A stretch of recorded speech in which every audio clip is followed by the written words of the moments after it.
دعا کروانے کریں تاکہ ان کو شفایت واسطہ محمد علی محمد کا بیماری کے سستی میں انہیں شفایت کا جو واسطہ ہے ان کو مکمل عطا فرما پروردگار کا جو واسطہ محمد علی محمد کو ان کے فضران ان کے سرپرستان کو سرپرست کو توفیق عطا فرما کہ ان کی سرپرستی میں معراج ہر واقعے سے ہو سکتے ہیں تندرستی کا فرما پروردگار بالخصوص دعا میں خاص طور یہ ہے کہ پروردگار کی ہدایت بنا دے کہ غریب شہزادی ہوا کے بیٹھ سکے اور شہزادی شہزادی کے لیے حاصل کر سکے ان کی سلامتی کے لیے ثواب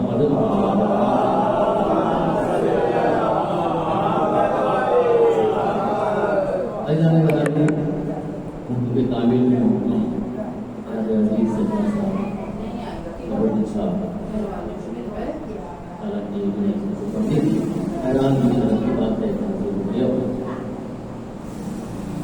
لیکن اس مجلس کا سب سے بڑا کمال یہ ہے کہ اس مجلس کے وسیلے سے یہاں جنت میں بیٹھنے کا موقع ہوتا ہے، ہمیں جنت میں بیٹھنے کا موقع ہوتا ہے اور بڑے لوگوں کو پہلو میں بیٹھنے کا طرف حاصل ہوتا ہے۔ نہ جانے کون ہے اس کے پہلو میں آدمی بیٹھے، اس کے پہلو میں منہ بیٹھے، اس کے پہلو میں یہ بیٹھے۔ ظاہر سی بات ہے کہ جب ذکر حسین اس کا شہزادہ امام حسین کی کہا جائے تو انبیاء کی قطار لگ جاتی ہے، فرشتوں کا ہجوم ہوتا ہے۔ تو ہم خوش نصیب ہیں کہ ہم اتنی بڑی شخصیت کے ساتھ بیٹھے ہوئے ہیں، اور جو ہمارے اتنی بڑی شخصیت کے ساتھ بیٹھے ہوئے ہیں۔ یہ دنیا ہے کہ لوگ کسی بڑے انسان کے پہلو میں، کسی بڑے آدمی کے پہلو میں بیٹھنے سے ڈرتے ہیں، کتراتے ہیں، اور وہ بڑا آدمی بھی چھوٹے کو اپنے پہلو میں بٹھانے سے بچتا ہے۔ اگر ہماری خواہش ہوتی ہے کہ ہم کسی بڑے انسان کے پہلو میں بیٹھیں، میری وقت، میری اوصاف، میری حیثیت نہیں ہے کہ اس کے پہلو میں جا کے بیٹھیں۔ تو ذرا گرامی اس میں بھی انسان کا حوصلہ ٹوٹتا ہے اگر فرشیدہ نہ ہو۔ فرشیدہ نے بتایا، مولا نے بتایا کہ تمہیں اگر بڑے انسان کے پہلو میں بیٹھنا ہے، اگر بڑے انسان کے پہلو میں بیٹھنے کی خواہش ہے، برابر میں بیٹھنے کی خواہش ہے، تو تم اس کے درد میں نہ جانا، اپنے غریب خانے میں چھٹے ہوئے لگا کر فرشیدہ بتا لینا اور اس کو بلا لینا۔ صلوات پڑھنا محمد والے محمد۔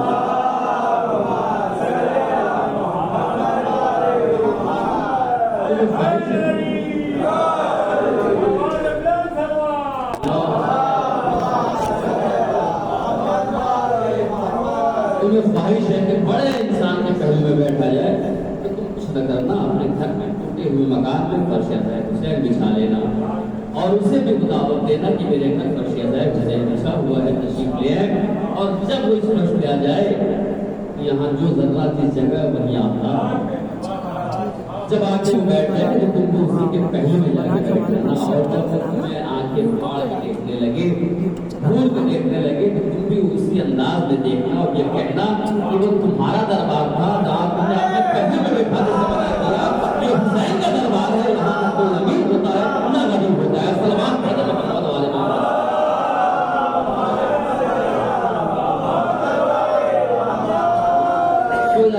یہ سب سے بڑا فلسفہ ہے، سب سے بڑی عظمت اس طرح حسین کی ہے، اس پر شہزادہ حسین کی ہے، اس پر شہزادہ کی ہے کہ یہاں تمام کے تمام معصومین اور فرشتوں کا ہجوم ہوتا ہے۔ اب یہ ہماری بصارت ہے، ہمارا عقیدہ ہے، ہماری نظروں سے گزر ہے، لیکن یہ عقیدہ ہے کہ یہاں سب موجود ہے، یہاں سب موجود ہے۔ ایسے ہی موجودگی کے عالم میں رسول نے جب تمام مسلمانوں کو اکٹھا کیا کہ دیکھو میں آخری حج، چاہے پہلا کہیں چاہے آخری کہیے، میں حج کے لیے جا رہا ہوں اور میں چاہتا ہوں کہ اس مجمع سے کوئی ایسا ہو جو میری رسالت کے پالوں کا دعویٰ کر لے، میری نسبت کا دعویٰ کر لے۔ تو تمام مسلمانوں کو بلایا، بلانے کے بعد بعد کہا دیکھو میں آخری حج پہ جا رہا ہوں، اس میں سے کون ہے جو میری نصرت کرے گا؟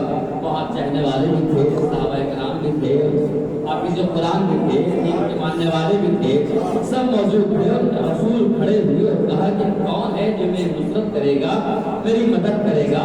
تو وہاں حافظ قرآن بھی بیٹھے تھے، دین کے ماننے والے بھی بیٹھے تھے، صحابی بھی بیٹھے تھے، کوئی نہ اٹھا، کوئی نہیں کہا کہ یا رسول اللہ میں آپ کی نصرت کروں گا۔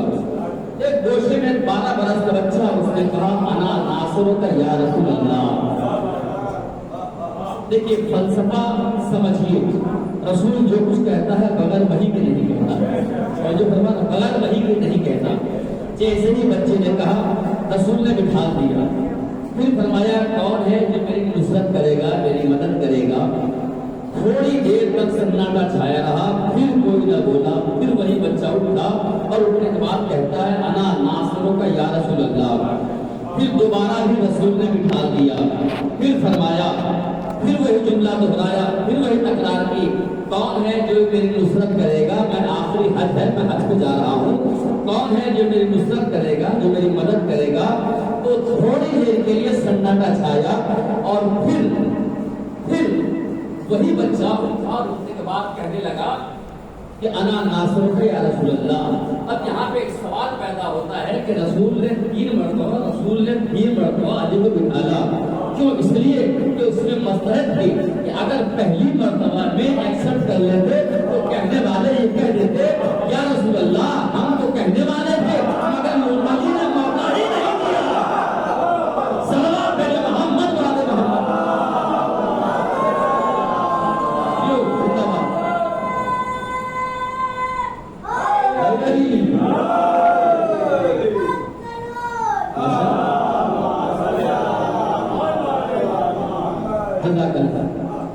ہمارے قوم کے بچے ایسے ہی ہوتے ہیں، کم سے بچہ تھا، 3 مرتبہ بٹھالنے کے بعد جو رسول نے ایکسپٹ کیا تو صرف اسی لیے کہا کہ بٹھال کے بتایا کہ دیکھو کسی کے دل میں یہ ملال نہ رہ جائے کہ پہلی بار میں علی نے کہہ دیا، ہمیں موقع نہ مل سکا۔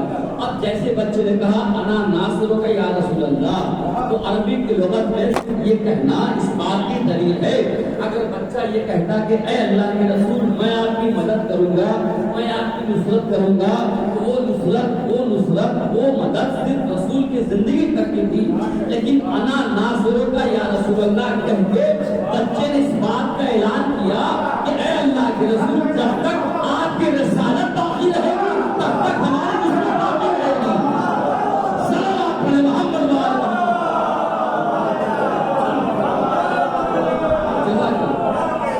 یا رسول اللہ جب تک آپ کی رسالت باقی رہے گی تب تک میری نصرت باقی رہے گی۔ لیکن عزیزان گرامی اب دیکھنا یہ ہے کہ بچہ چونکہ بہت مختصر سا وقت ہے 20 منٹ، اسی میں جو ہے اس کو ختم کرنا ہے۔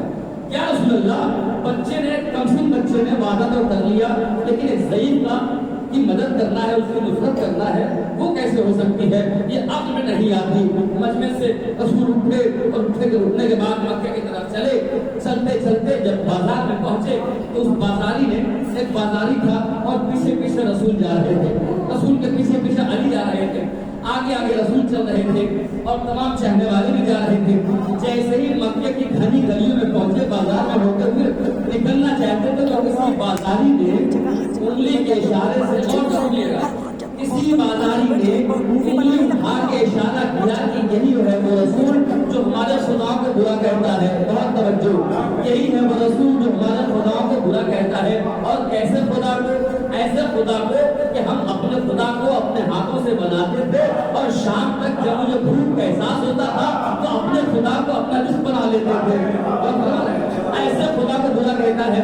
بس جیسے ہی بازاری نے انگلی اٹھا کے یہ کہا کہ دیکھو یہی وہ رسول جو ہمارے خداؤں کو برا کہتا ہے، ادھر رسول کی نصرت کرنے والا بچہ اس منظر کو دیکھ رہا تھا، اس منظر کو دیکھ رہا تھا، بہت توجہ، اس منظر کو دیکھ رہا تھا۔ اور جیسے ہی بچے نے دیکھا کہ ایک شخص نے انگلی اٹھا کے کہا یہی ہے وہ رسول جو ہمارے خداؤں کو برا کہتا ہے، نصرت کرنے والا بچہ اس منظر کو دیکھ رہا تھا۔ اس نے اس منظر کو دیکھا اور اپنے قبا کے دامن میں، قبا کے جیب میں ہاتھ ڈالی اور ایک کھجور کی گٹھلی نکالی اور ایسا نشانہ لگایا اور اس جوان کو سینے پہ مارا، اس کی پسلیاں ٹوٹ گئی، اس کی پسلیاں ٹوٹ گئی، اس کی ہڈیاں ٹوٹ گئی دیکھنے والوں نے کہا کہ دیکھو اب ہم رسول کے ساتھ جب یہ بچہ ہو تو ہم رسول کا کچھ بگاڑ نہیں سکتے. اب جب رسول کے ساتھ اگر یہ بچہ ہوگا تو ہم رسول کا کچھ بگاڑ نہیں سکتے. لیکن معترض تو ہر زمانے میں رہے. 1400 برس سے اعتراض کرنے والے آج بھی اعتراض کر رہے ہیں. لیکن قدرت جس کے ساتھ ہو جائے ہم کوئی کچھ بگاڑ نہیں سکتا. اب جیسے ہی کہا تو وہاں مخالف کے ساتھ ساتھ معافی بھی کھڑے ہو گئے. کہا جناب یہ تو اس نے اتفاق تھا.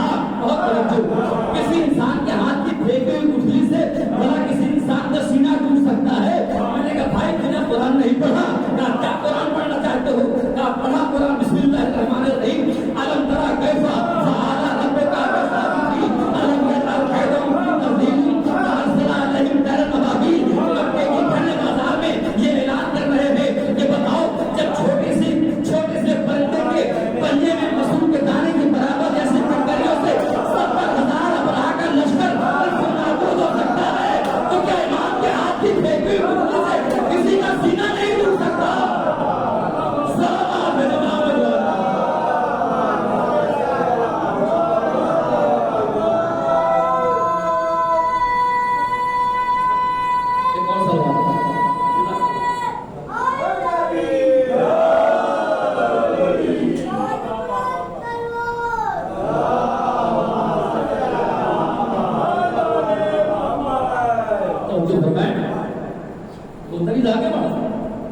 فضیلت نہیں دیکھیں گے.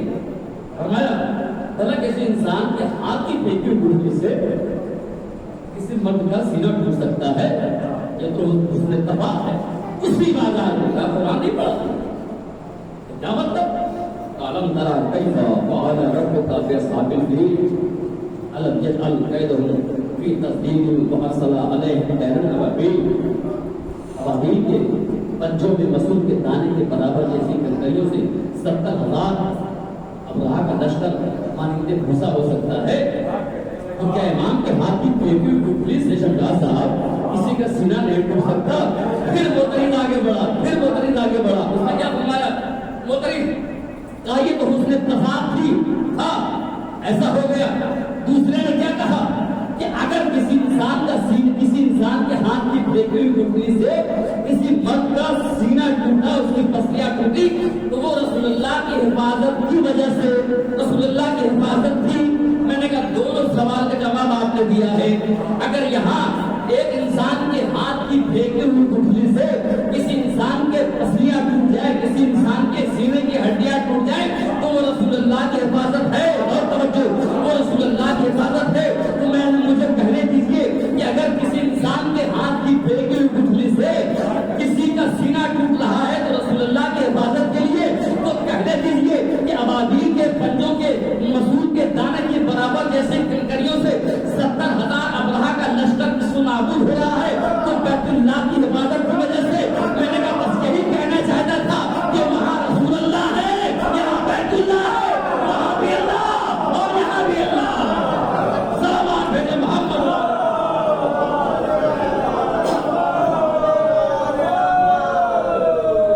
وہاں رسول اللہ ہے, یہاں بیت اللہ ہے, وہاں بھی اللہ اور یہاں بھی اللہ. توجہ فرمائے. بس آخری جملہ, کیونکہ مختصر مجلس پڑھنے میں سوچنا یہ پڑتا ہے کہ اتنا اختصار سے کام کیا جائے کہ آپ کو بھی بات نہ گزرے اور میرے اوپر بھی کوئی بات نہ, چونکہ اس کے بعد دوسری مجلس بھی تعارف بھی کی ہے. جلد کر رہا ہوں کہ اور سوال ہو رہے محمد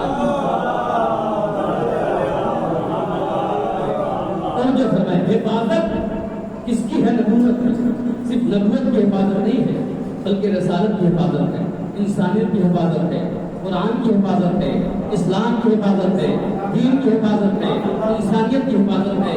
یہ کائنات صدقے میں محمد والے محمد کے پیدا ہوئی ہے تو اس کا حافظ, اس کی حفاظت کرنے والا کوئی عام انسان نہیں ہوگا. اگر ہوگا تو اللہ کی جانب سے بھیجا ہوا ہوگا. اور جو ہمارا اگر کوئی ہوگا تو اللہ کی جانب سے بھیجا ہوا ہوگا. اس لیے رسول آگے آگے چل رہے ہیں. چلتے چلتے ایک میدان آیا اور میدان میں جانے کے بعد رسول نے فرمایا دیکھو اب میری آخری رخصتی ہے, اس کا جو ارمان ہے وہ ارمان نکال لیں. ایک صاحب آگے بڑھے, اس نے کہا کہ حضور ایک سوال ہے آپ سے, بس یہ سوال سن لیے بات کو ختم کروں گا. ایک سوال ہے آپ سے. کیا سوال ہے؟ آپ رسول اللہ ہے, علی پیچھے ساری باتوں کو سن رہے ہیں, آپ رسول ہیں,